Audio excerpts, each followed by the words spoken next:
Ja, aber doch zumindest nicht in den Spielen, wo es um was geht. Wir haben das hier in Hagen gemacht. Walter ist ja noch relativ Anfänger.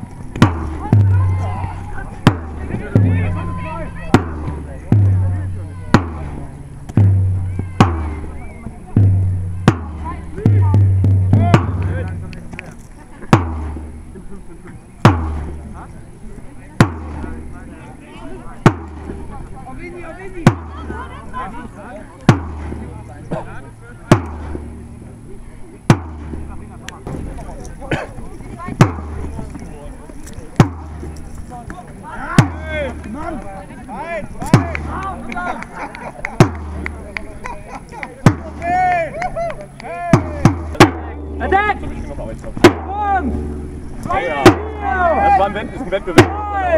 Das Geile ist, du kannst, du willst, es gibt eine Aufgabenstellung und